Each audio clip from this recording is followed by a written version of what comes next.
Bismillahirrahmanirrahim. Assalamualaikum warahmatullahi wabarakatuh. Perkenalkan, saya Bersih SPDI dari SMP Negeri 6 Tanjung, calon guru penggerak angkatan 7 Kabupaten Tabalong, Kalimantan Selatan. Mohon izin, saya ingin menampilkan tugas ruang kolaborasi modul 2.3 tentang coaching untuk supervisi. Sebelumnya saya ucapkan terima kasih kepada Ibu Istiqamah SPD MMPD sebagai fasilitator dan Ibu Yuni MPD sebagai pengajar praktik.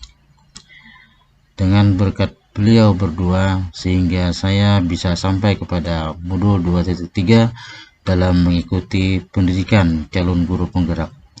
Marilah kita saksikan bersama praktik coaching yang sudah saya laksanakan. Assalamualaikum warahmatullahi wabarakatuh, Bu Rina. Waalaikumsalam warahmatullahi wabarakatuh. Alhamdulillah. Bagaimana keadaan pian hari ini, Bu Rina? Agak sedih sih, Pak. Sedikit. Ada kabar apa gerangan kira-kira nih, Bu Rina nih? Ada, ya tadi kan 5 hari kerja udah kita nih full ngajar ya Pak, ya capek kan pasti. Hari ini dapat kabar yang sedikit bikin hatinya gitu Pak. Oke.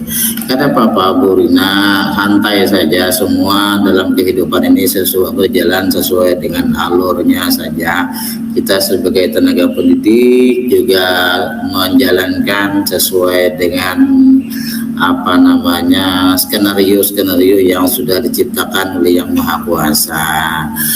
Jadi ya walaupun mungkin kelihatan Bu Rina hari ini agak lelah atau agak tapi dilihat alhamdulillah wajah Bu Rina tetap merasa cantik gitu ya.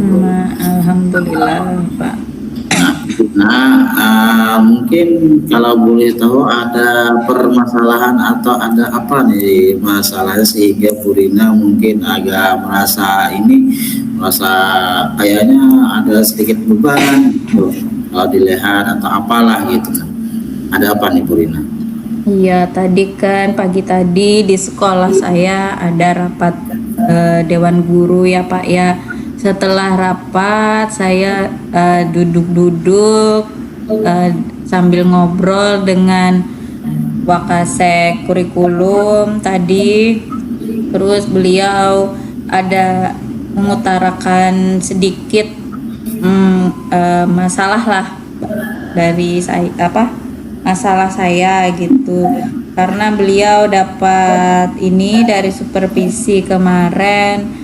Saya katanya beliau melihat anak-anak yang saya ajar itu bila pada masa atau pada saat jam terakhir itu sering males, ngantuk gitu, kurang bersemangat lah Pak mengikuti pembelajaran saya. Kan kebetulan kita jenjangnya SMP, pulangnya itu hampir sore lah, jam 3-an. Jadi kalau misalnya saya kan ngajarnya full nih Pak, seminggu itu sehari itu 6 jam pelajaran. Jadi pasti ada kelas yang saya ajar itu di kelas yang jam terakhir gitu mata pelajaran saya. Jadi anak-anak tuh ngantuk, seolah lemas, nggak bersemangat ikut pembelajaran saya. Jadi kan saya sedih waktu Bapak Wakasek kurikulumnya ngomong seperti itu Pak. Masalahnya itu ya Bu ya. Sebenarnya Bu, setiap orang pasti punya masalah Bu. Saya juga penuh dengan kehidupan, liku-liku kehidupan setiap hari, ya tidak terlepas dari masalah-masalah yang namanya kehidupan. Jangankan kita yang punya kehidupan Bu, yang mati pun, yang meninggal pun mungkin banyak masalah itu yang perlu dihadapi. Jadi dengan permasalahan-permasalahan yang selama ini ya kita jalani, kita hadapi dengan tenang, sabar, tetapi tetap berusaha untuk mencari solusi atau tetap berusaha mencari mengatasi permasalahan-permasalahan agar tidak terlalu menjadi beban atau tidak terlalu menjadi resiko hidup di dalam diri kita ataupun keluarga kita.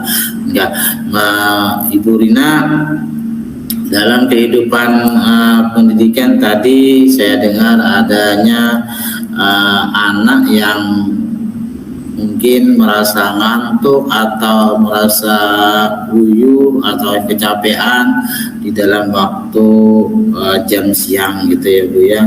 Jam siang ini merupakan masalah mungkin tidak ini Bu, tidak hanya di sekolah Ibu, juga banyak sekolah-sekolah lain yang mungkin juga masalahnya serupa ya, yang masalahnya mungkin serupa dengan permasalahan yang Ibu hadapi.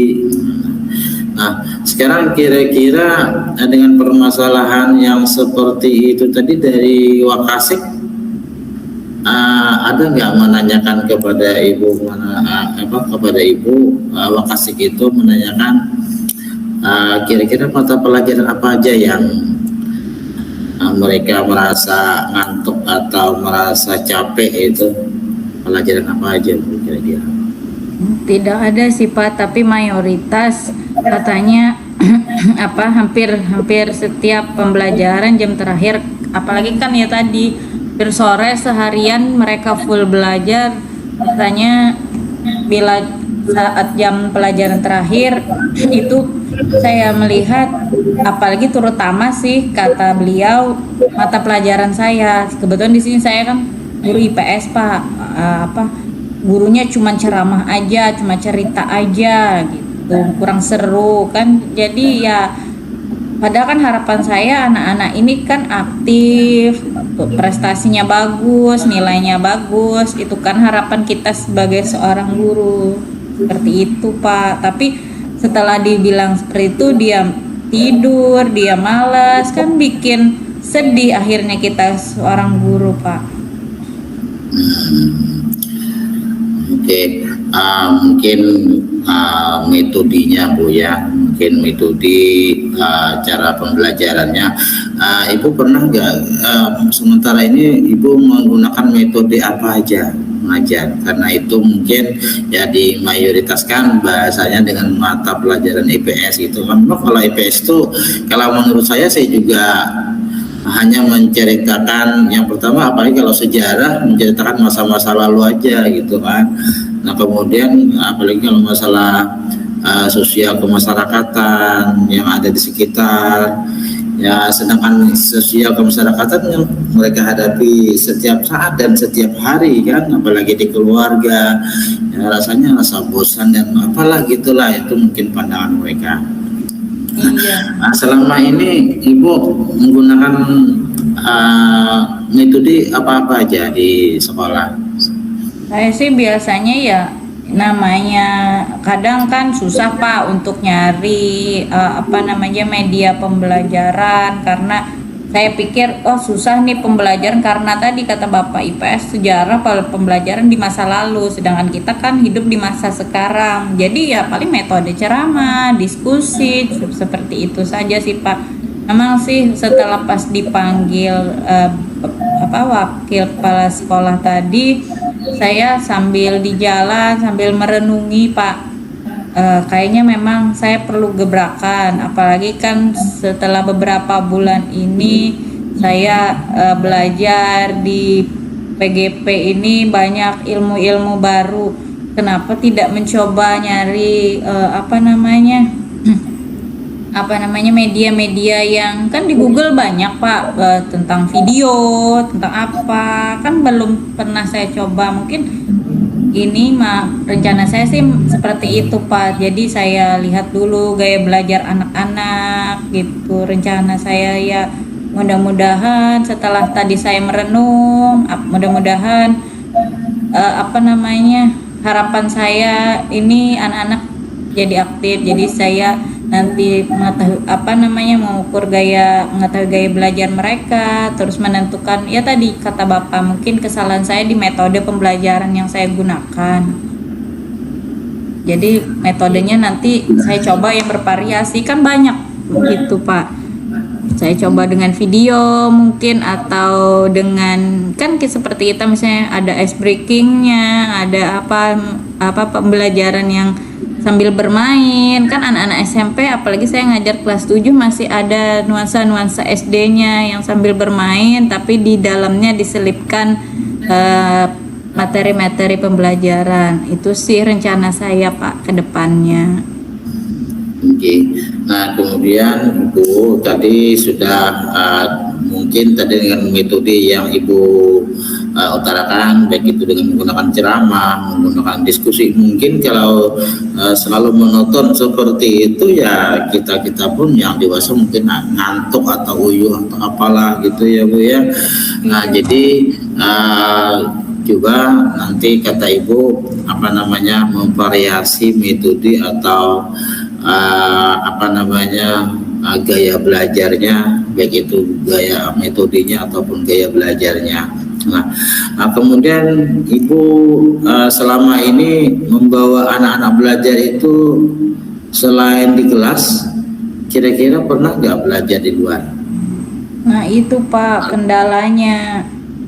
Kadang kan kita di sekolah itu paling satu kali tatap muka itu kan 2 jam pelajaran. Jadi kalau untuk SMP kan 1 jam pelajarannya 40 menit, ya anggap 80 menit. Apalagi anak SMP tergolong kalau di sekolah saya itu kelasnya kelas besar Pak. Satu kelasnya itu sekitar 32 orang sampai 34 orang. Jadi awalnya saya takut Pak untuk membawa ke lapangan gitu, takut susah menghandlenya. Belum lagi kan kalau misalnya jam pelajaran berikut berganti, saya harus ke kelas yang lainnya gitu Pak. Jadi mungkinkah target saya ini tercapai, tujuan pembelajaran saya ini tercapai, misalnya di jam 1-2 saya di kelas A, terus jam 3-4 saya di kelas B. Nanti ya itu tadi kejar-kejaran kalau saya bawa ke itu, kendalanya sih itu Mas. Tapi saya belum pernah coba Pak, masih di pikiran saya, was-wasnya itu masih di pikiran, kebanyakan was-wasnya akhirnya saya nggak berani bergerak Pak. Tapi akhirnya nggak berani bergerak menimbulkan anak-anak jadi monoton. Tadi kata Bapak ya akhirnya nggak semangat mereka. Nah, kemudian Ibu selain pada anak tadi belum pernah dibuat belajar keluar kelas, mungkin di lingkungan sekolah Ibu misalkan yang tidak terlalu menguras biaya ataupun tenaga, ya misalkan di taman-taman sekolah atau di teras-teras kelas atau di teras-terasnya laboratorium atau di depan kantin misalkan, atau mungkin sambil santai gitu untuk menceritakan atau belajar sambil bercerita gitu. Maksud Bapak pakai suasana baru gitu Pak ya, bukan suasana kelas gitu ya Pak ya. Suasana di luar kelas gitu ya. Belum pernah nyoba sih Pak.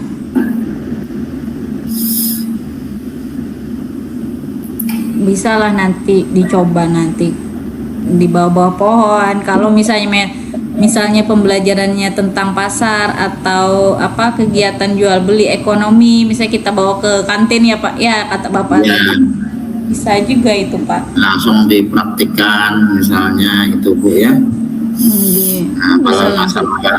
Kalau misalnya pembelajaran tentang cagar budaya atau sejarah kan masih bisa aja kita duduk di depan teras memikirkan siapa sebenarnya yang mendirikan sekolah ini, kenapa sih dia berdiri sekolah ini. Itu kan masing-masing siswa akan berpikir gitu. Nah kemudian memikirkan misalkan masa lalu dia, misalkan itu kan merupakan bagian dari sejarah, mereplace kembali kehidupan buat dia di dalam keluarga, misalnya atau menceritakan waktu dia SD. Nah, kemudian menceritakan ketika apalah di sekolah SD itu hal-hal apa yang baru di sekolah kita yang di SMP, ya kan, atau misalnya hal-hal yang ramai ya, banyak tuh yang diceritakan masa-masa lalu anak itu banyak. Nah, jadi kita bawa belajar di luar kelas atau suasana baru. Betul Pak. Wah, ini nambah wawasan pendapat lagi nih Pak, ide baru lagi ya. Tadi saya berpikir kenapa ya di jalan tadi Pak. Wah, ini ada apa ini? Di mana letak pesawat saya, kan bingung itu Pak. Nggak enak juga kan kalau sempat memang bukan ditegur tapi dikasih tahu. Jadi anak-anaknya kan pantas saja kalau ulangan atau apa itu nilainya kurang baik lah, dikatakan banyak yang tidak tuntas akhirnya karena itu tadi, karena mereka jenuh mungkin ya Pak ya. Iya. Nah, atau tadi kan Ibu metode pelajarannya kan hanya ceramah gitu. Dan diskusi kelompok itu aja. Bu, kalau dengan metode permainan misalnya, kalau saya Bu biasanya kalau agama itu kan kalau di kan cuma ceramah toh kan, ceramah diskusi itu aja Bu. Tetapi ternyata setelah kita mengikuti CGP ini, banyak hal ternyata membuat anak itu lebih asik. Bahkan anak itu ternyata Bu, setelah jam pulang dibunyikan masih banyak anak yang mau ingin di sekolah, masih banyak. Kenapa? Karena mereka terlalu asik walaupun cuacanya panas bahkan. Nah, kemarin ini saya sedikit cerita Bu, mungkin sedikit menginspirasi dengan Ibu. 2 minggu yang lalu itu saya mengajar di kelas 8A Bu. Kelas 8A kebetulan materinya itu tentang iman kepada malaikat. Iman kepada malaikat itu. Nah, jadi kalau kita biasanya kan guru agama itu hanya menceritakan dari mana malaikat itu diciptakan, kemudian makhluk termasuk makhluk gaib atau tidak, ciri-ciri malaikat, tugas-tugas malaikat, kan cuma itu aja Bu. Nah, jadi metodenya itu ternyata saya rubah sesuai dengan apa yang kita dapatkan di guru penggerak. Ternyata metode yang kita jalankan itu kebetulan jam pelajarannya itu jam habis zuhur Bu. Habis zuhur itu kan panas Bu, cuacanya agak panas. Nah, kemudian kita menggunakan metode belajar sambil bermain. Nah, jadi bermainnya seperti tembak-tembakan anak koboi. Nah, jadi anak itu berputar membentuk lingkaran kecil atau lingkaran besar. Nah, sehingga mereka berputar sambil menyanyikan atau nyanyian daerah atau nyanyian nasional, atau kalau bisa di pelajaran itu dibentukkan nyanyian. Secontoh misalnya ada 10 malaikat Allah yang wajib kita ketahui, Jibril, Mikail, Israfil, Hijrah. Nah, itu dijadikan nyanyian Bu. Dijadikan nyanyian. Kemudian itu siapa yang kita tembak, misalkan yang kena tembak itu dia duduk, dia bernyanyi sambil ngeliling di lingkaran kecil sambil keliling. Kemudian kita tembak, siapa yang kena tembak dia akan jatuh, duduk aja lah Bu. Jangan robah gitu kan, duduk saja, sehingga yang samping kanan yang ditembak, yang kena tembak itu akan menyebutkan nama malaikat samping kanan yang kena tembak tadi. Nah, dia akan menyebutkan nama malaikat, misalkan dia akan menyebut Mikael. Nah, samping kirinya yang kena tembak tadi yang menembak itu kan yang menembak tadi kan sebelah sebelah kanan toh. Nah, sehingga dijawab oleh sebelah kirinya. Tadi kalau dia sebut Mikael, maka sebelah kiri dengan cepat akan menjawab tugasnya malaikat membagi rezeki misalkan. Nah, kalau salah mereka akan mendapat sanksi, apa sih mereka yang suka misalkan, atau misalnya dia akan menjadi koboi lagi di posisi di tengah akan menembak temannya lagi. Nah, jadi selalu bergantian. Jadi siapa yang kena timbak, mereka akan jatuh, akan duduk, atau jongkok. Yang samping kanannya dia menyebutkan malaikat apa saja terserah dia, sehingga yang sebelah kirinya harus menjawab dengan tugas malaikat yang ada di yang samping kanannya itu. Nah, itu yang selama ini kita utarakan, itu kalau materinya bisa dipermainkan seperti itu. Nah, atau misalnya materi-materi lain Bu, misalkan kalau IPS apa ya yang nyaman ya, yang saya buat materi yang misalnya mata uang, misalnya mata uang Pak, mata uang, dunia, iya ya, mata uang dunia misalkan itu bisa. Nah, misal kalau ditimbang, yang kena timbang akan jongkok, tapi yang sebelah kanannya akan menyebut mata uang apa dari namanya negara, iya. negara. Nah, misalnya Indonesia, misalnya yang sebelah kirinya akan menyebut rupiah. Iya, wah bener Pak, bener inspirasi sekali Pak.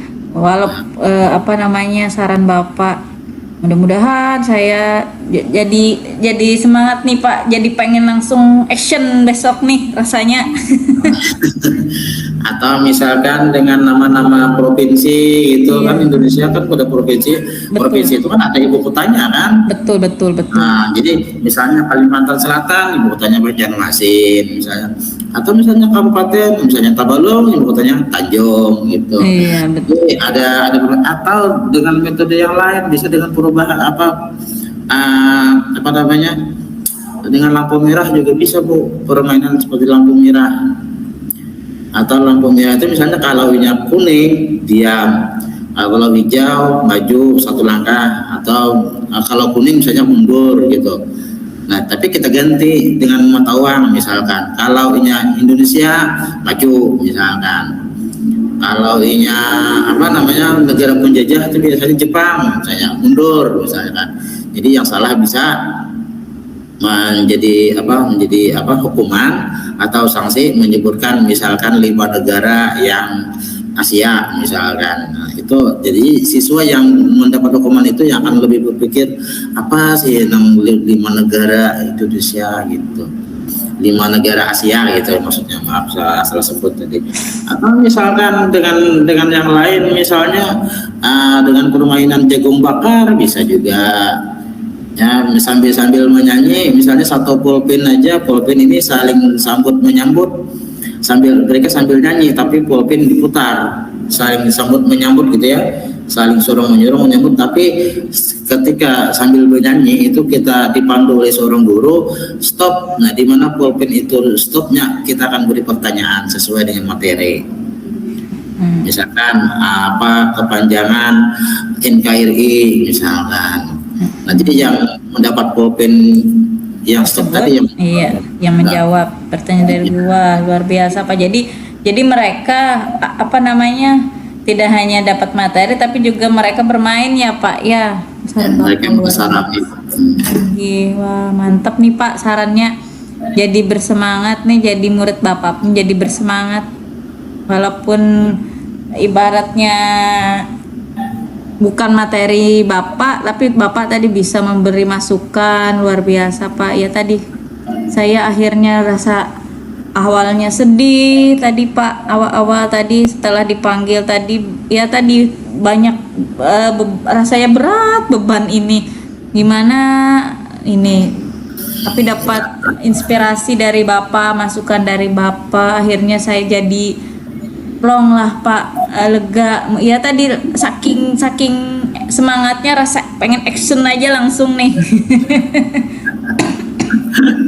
Tapi sayangnya alhamdulillah lagi dan libur nanti kita sudah mulai cerah, mulai ceria, mukanya makin berseri ya. Mungkin Bu Rina untuk rencana selanjutnya kira-kira bagaimana Bu Rina, menurut Bu Rina nih? Ya, hasil kita tadi ya Ajang ya sedikit curhat ya Pak ya tadi. Jadi saya merencanakan sesuai dengan masukan Bapak mencoba metode yang baru untuk di kelas saya, terutama yang bukan hanya jam siang tapi jam pagi ataupun dimanapun, kapanpun, kelas manapun akan saya coba. Mungkin mengganti suasananya, metode pembelajarannya tadi kan sambil bermain tadi. Nanti saya rencanakan coba ya tadi menyesuaikan dengan materi yang saya pakai Pak nantinya. Ya tadi awalnya kan beban mikirnya yang penting materi ini tersampaikan. Apalagi ini banyak materi saya habis nggak, tercapai nggak tujuan saya. Awalnya kan mikirnya itu aja, jadi nggak mikir yang anak-anak ini paham nggak pelajarannya. Yang penting asal asal menyampaikan saja Pak awalnya. Tapi di sini setelahnya tadi kata Bapak, kadang anak-anak karena saking banyaknya dari pagi sampai sore mereka jenuh juga, jadi materi itu susah masuk. Tapi kalau dengan metode yang contoh-contoh Bapak tadi, ya semoga sih nanti kedepannya saya coba dan bisa merubah kebiasaan anak-anak yang awalnya malas, akhirnya mereka ikut bersemangat kayak siswa Bapak juga kan, sampai lupa waktu tadi kan kata Bapak, walaupun panas hujan tetap semangat untuk belajar. Nah kalau hujan ya nanti dia sakit lah. Main hujan lagi mungkin lebih asik, tapi gurunya mungkin nggak mungkin main hujan-hujanan sama anak-anak. Sambil nyanyi-nyanyi Pak, mungkin nyanyi kayak film India. Jadi nyanyi Indonesia rupiah gitu Pak. Malaysia ringgit. Oke Bu, banyak ya Pak ya. Dengan tadi rencana Ibu selanjutnya, kemudian kira-kira dengan rencana Ibu selanjutnya kan tadi Ibu ada bilang perlu ada kalau mau keluar cagar budaya atau mau belajar di luar itu tadi kan, mungkin sudah berubah untuk menggunakan apa yang ada di sekitar kita saja, mungkin apa yang ada di lingkungan sekolah saja, baik itu di teras ataupun di taman ataupun di kantin Ibu ya. Nah kemudian untuk tadi rencana Ibu melaksanakan itu, metode itu kira-kira siapa saja yang mungkin Ibu libatkan di dalam metode itu? Iya sih Pak, tadi kan saya awalnya kan menghadapi kendala-kendala yang saya pikirkan tadi kan susah diatur nih anak-anaknya karena jumlah siswanya banyak per kelas. Tapi saya mikir tadi kata Bapak kan kita coba bawa langsung ke lingkungan sekitar mereka, mengenalkan langsung misalnya kebudayaan cagar budaya mereka. Lalu saya merasa ini rencana saya kan dengan metode yang berbeda nantinya akan saya terapkan ke depannya. Saya mencoba juga berkolaborasi Pak dengan guru atau rekan-rekan lainnya yang mungkin yang berkaitan dengan materi saya. Misal saya ngambil misal nih ya Pak ya, rencana saya nih masih kalau misalnya ada materi tentang pasar.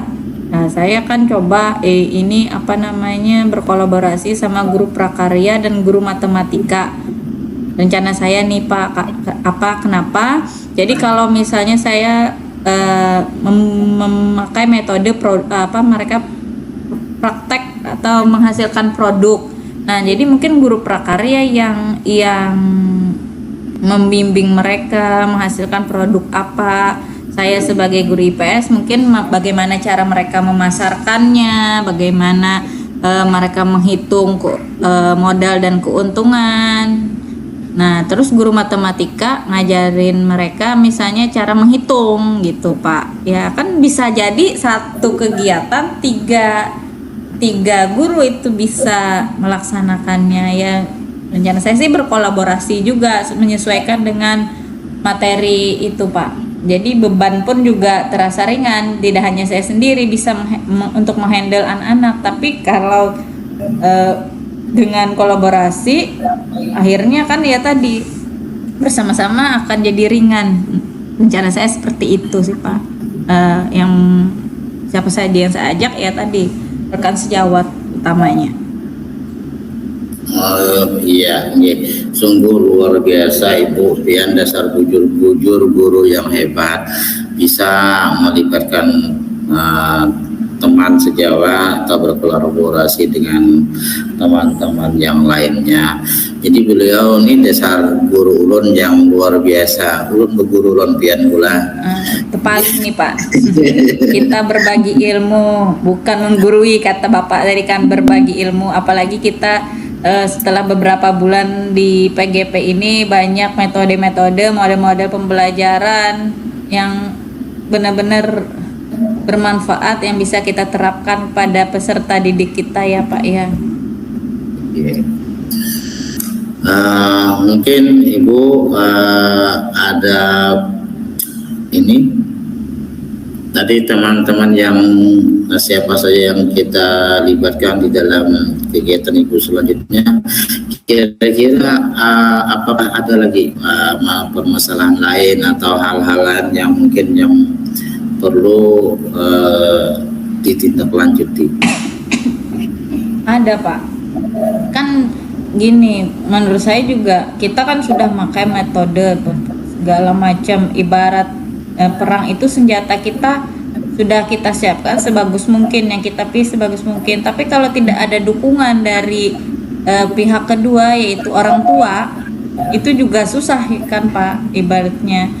Jadi perlu pengawasan juga lah di rumah, di lingkungan sekitarnya pun, warga sekitar pun juga untuk menjaga, mengawasi anak-anak didik kita. Jadi mereka kenapa jadi warga sekitar tadi saya bilang, kan setelah pulang mereka misalnya langsung bermain saja, tidak keluyuran saja, tapi warga-warga sekitar misalnya yang lingkungan mereka bermain tidak menegur, tidak ikut andil, maka capaian tujuan pembelajaran menurut saya juga tidak akan tercapai kalau mereka asik belajar tanpa mengulang lagi atau tidak ada pengawasan dari orang tua. Menurut saya seperti itu Pak. Jadi tidak hanya rekan guru saja, tapi juga kalau bisa dengan orang tua dan warga sekitar lingkungan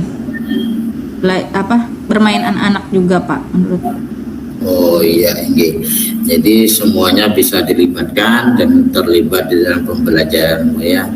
Oke, terima kasih Ibu yang tadi sudah mengutarakan permasalahannya dan solusinya mungkin sudah Ibu dapatkan sendiri. Tadi akan merubah bukan memvariasi kembali metode-metode pembelajarannya sehingga anak-anak Ibu tidak begitu bosan, tidak begitu kecapean, tidak begitu loyo atau apalah namanya, sehingga tetap bersemangat dan senang dan menyenangkan dalam pembelajaran. Ibu, terima kasih Ibu guru yang hebat, tetap semangat dan sangat luar biasa. Ulun terima kasih banyak Bapak, sudah banyak memberi inspirasi metode tadi dengan nyanyian, dengan macam-macam. Jadi saya semangat Pak. Luar biasa. Ini Ibu, kami banyak minta maaf, minta halalon bukan biar budatan lambian. Kalau ada terdapat hal-hal yang kurang berkenan ataupun kata-kata ulun yang mungkin kurang pas lawan Ibu. Terima kasih. Assalamualaikum warahmatullahi wabarakatuh. Waalaikumsalam warahmatullahi wabarakatuh.